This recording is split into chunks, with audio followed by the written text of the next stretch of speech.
Hello, my name is Brenda August. I am a member of the City of Bowie's Community Outreach Committee. The program today is a program that will review and discuss a very valuable resource that's located in the Bowie community. This resource is a resource that addresses the problem of the need for food in our community. The issue of food is one that sometimes is viewed as a big city issue, but it's not. Some are surprised to know that this need exists in communities that are the size of Bowie. We're very happy today to have Debbie Langdon. She is the director of the Bowie Interfaith Pantry and Emergency Aid Fund. This is a very valuable agency and one that is extremely essential to our community. Welcome, Debbie. Thank you. I understand that the demands are very great at your agency and that the increase in the poverty level and unemployment and underemployment have really contributed to the demands.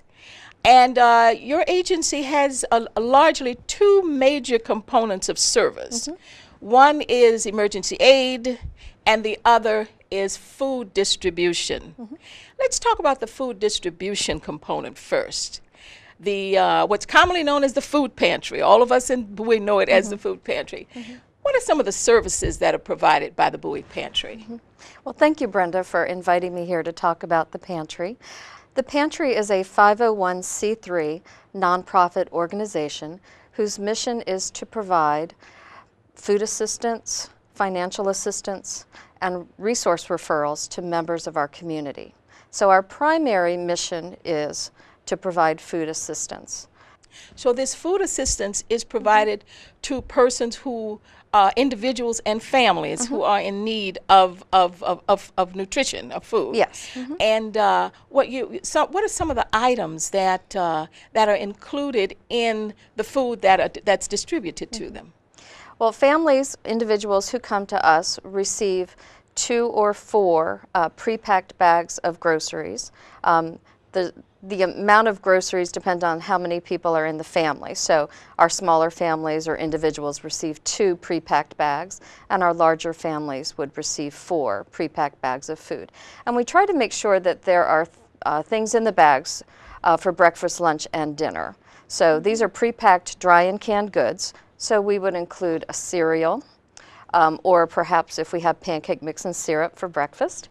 For lunch, we would include cans of soup, beefaroni, your traditional lunchtime items. Tuna fish, everyone gets 2 cans of tuna fish. We have canned fruit in the bags, canned meats in the bags, peanut butter, jelly. We also would have dry goods as well, such as mashed potatoes, white rice, brown rice. We do try to offer healthier options when those are available. So we do look for canned vegetables, for example, that would be lower in sodium. A lot of the people that come to us are on low sodium diets, so we try to meet their needs and offer them, the healthiest options that are possible. We have seen a number of our clients who have told us that they are diabetic, so we do also pack special bags for our diabetic clients, and those would of course include things that are lower in carbs, the whole wheat products rather than white flour products, the brown rice rather than the white rice, the whole grain pastas rather than the regular pastas. So those are things also that we provide. I forgot to mention spaghetti sauce, pasta, things that you're able to, that don't take a lot of ingredients to prepare, because our families don't often have the extra ingredients that would go into a more elaborate dinner. So. Sounds like a very comprehensive array of food items. We try. Now, they're all non-perishable items. Do you distribute perishable items as well? We do, actually. The bulk of the food that we would provide to people is the dry and canned goods. But we do also receive donations of bread and dessert items from local grocery stores. Wonderful. And we have volunteers that pick those up in the mornings. We also receive food from several restaurants in the area through a program called Food Donation Connection. So we'll receive food from chain restaurants, and they have the guidelines for preparation and bagging those items so that when they come to us, we know that that they are safe. But a lot of the restaurants have, extra things at night at the end of the shift. Sure. So it's a nice way for them to help the community and for us to be able to provide those items to our families. We also provide fresh fruit and vegetables to our clients because we really want to try and help them eat as healthy as possible. And often the dry and canned goods are very high in sodium, and may not be the best health options. So we do always have fresh fruit and fresh vegetables. In the summer months, we're at the Bowie Farmers Market, and that's where we would get our fruit and vegetables from. And that has been a wonderful experience for the food pantry. We have a booth that's set up every Sunday at the Farmers Market. We're there from 8 to noon, beginning in May, and we'll be there through the end of October. And people are able to donate to us, and with whatever donations we receive, we then go and purchase fresh vegetables and fruits from the vendors. Also, people who come to the farmers market shop at the various vendors themselves and then donate the produce to us. That's a wonderful. It's wonderful. And then at the end of market, a lot of the farmers have extra items, so they donate them to us. So on Monday morning, we look like our own farmers market. We have so much wonderful produce, and the clients really appreciate that. So we do try to give those healthy options. What about non-food items? Do you distribute non-food items as well? We do. A lot of our families are receiving SNAP, formerly food stamps, and they're not able to purchase personal care items or paper products or cleaning supplies with SNAP. So we do have, we do include in our groceries bags toilet paper. We also collect tissues, boxes of tissues, paper towels, and when we have enough of those, we would distribute those to our clients. We also collect dishwashing detergent. Laundry detergent is a big one, because that's very expensive, and our clients often can't afford that. Yes. So we do collect that as well. Personal care items too. So we take in donations of toothpaste, toothbrushes, shampoo, conditioner, lotions, body wash, soap. Those things are also high price items. They really are, and they're much needed. So every day we distribute those as well. Yes, cereal is very high too.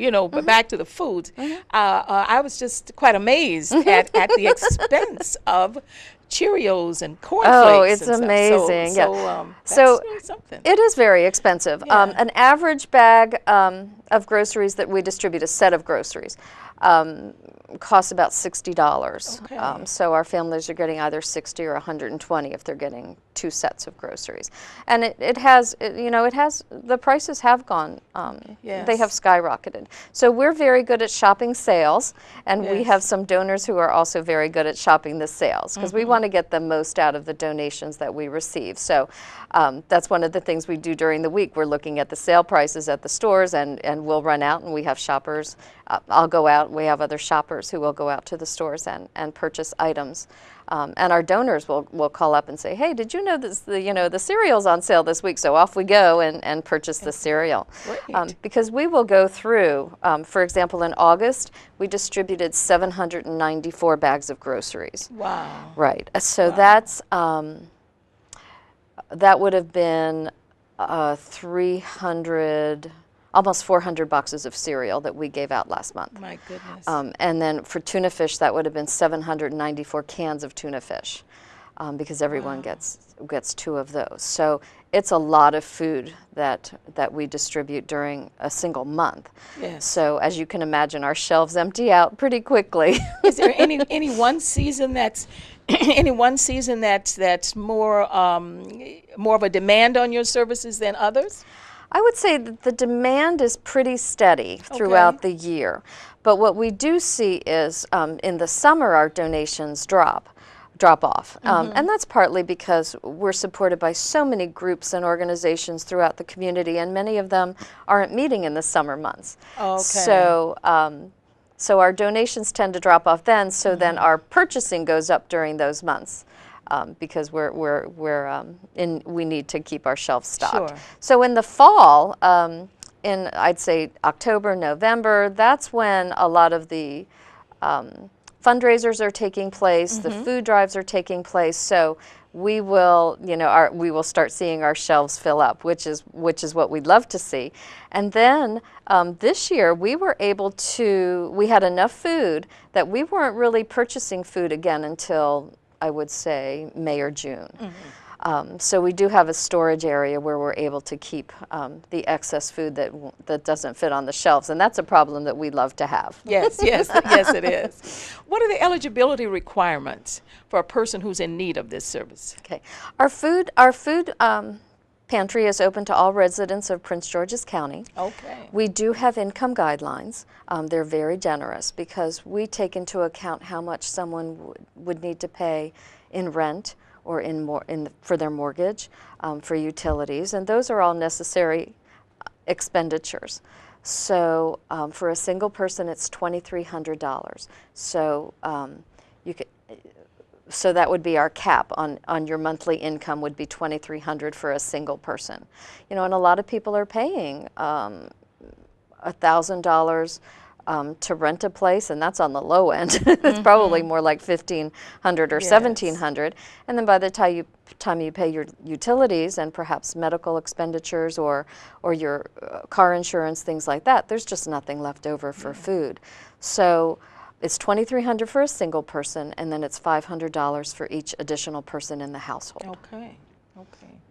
Do you find that you have a greater demand of persons who have large families or the elderly?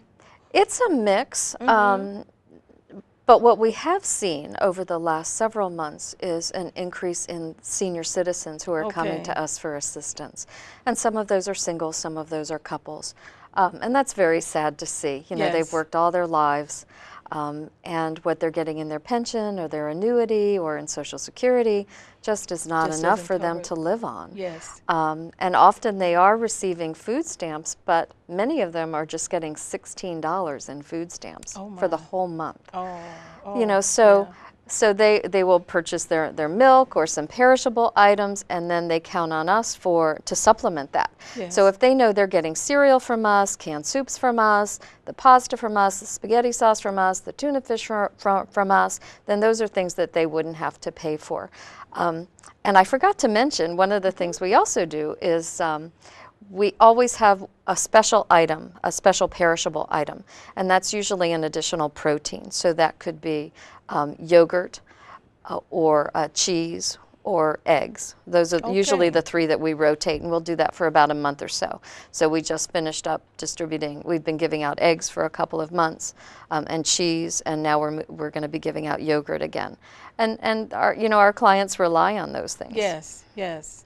What a valuable service. What a valuable service. Do you receive any federal funds or state or local funds for this agency? No federal or state funds. We do receive a grant through the city of Bowie. Okay.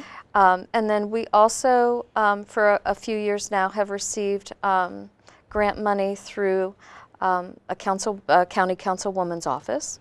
But for the most part, it's donations from the community. We are very, very fortunate.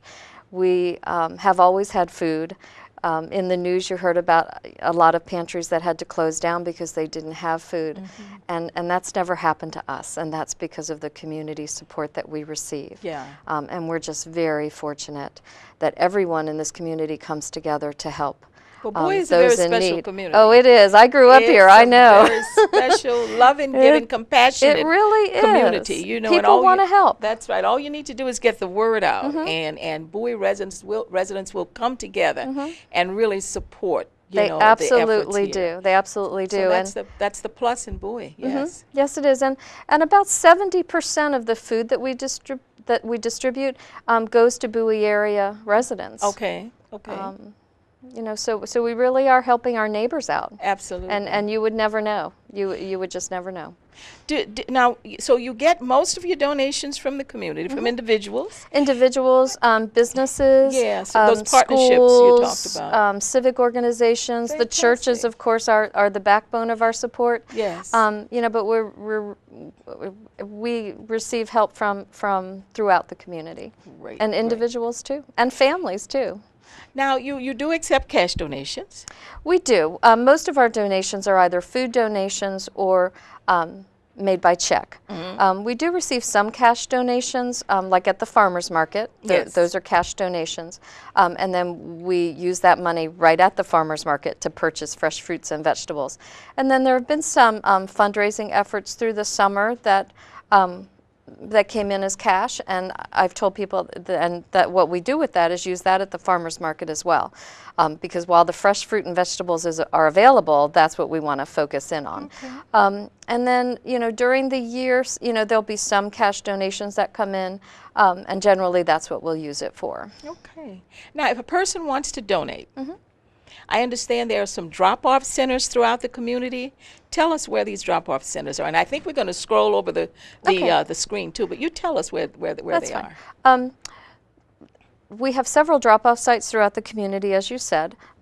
Ken Hill Center is a drop-off site. There That's are the old blue City buckets, Hall. the old City Hall, right? Right. We have blue buckets. Also, the City of Bowie Gymnasium is a donation drop-off for us as well. The Senior Center, the Bowie Senior Center. Okay. And then some other places such as the Bowie Library. There's a donation container at the library.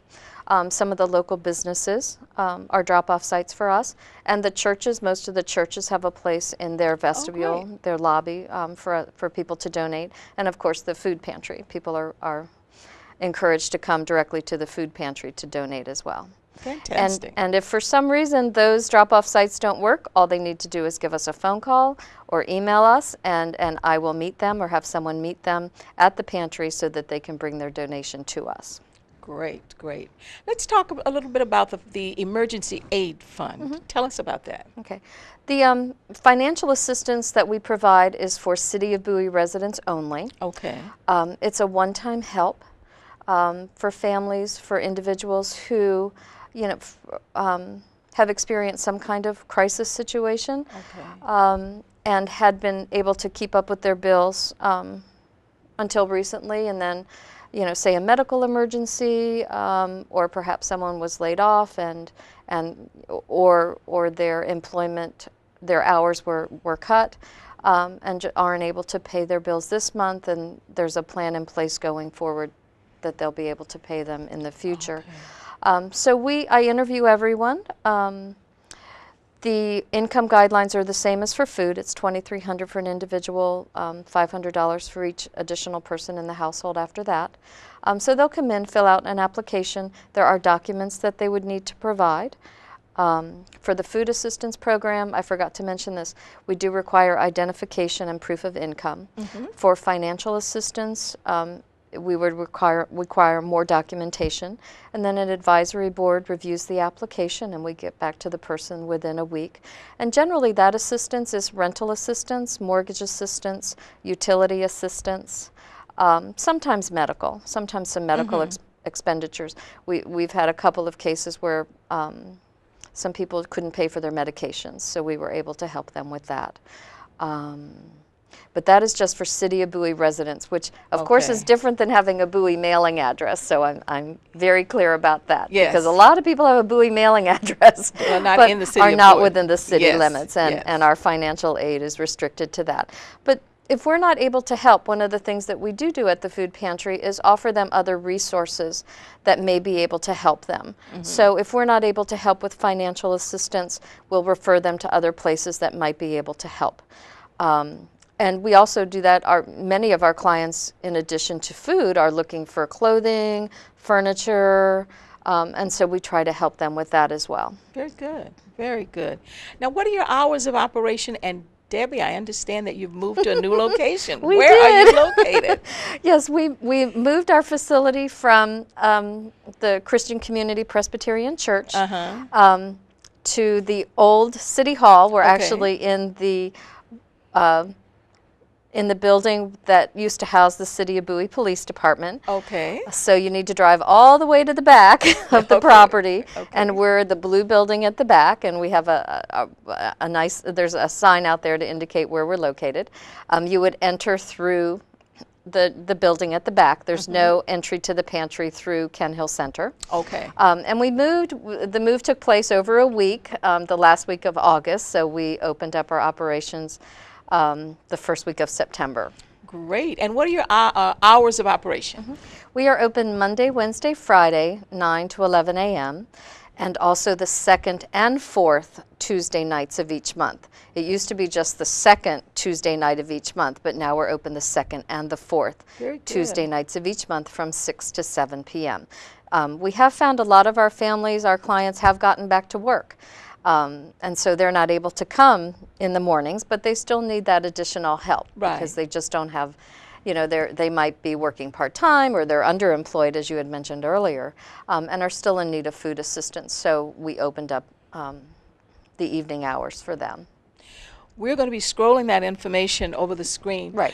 But Debbie, I would like to thank you for the outstanding service that you're providing, and your team over there. You've got quite a team of marvelous. energetic, excellent marvelous. volunteers that are helping you. They are wonderful. So we'd like to thank you for your efforts and keep up the good work. Unfortunately, the need is still out there, and as long as it is there, we here in Bowie will help. I know you will. Thank you very much. Thank you very much. All right. Bye-bye.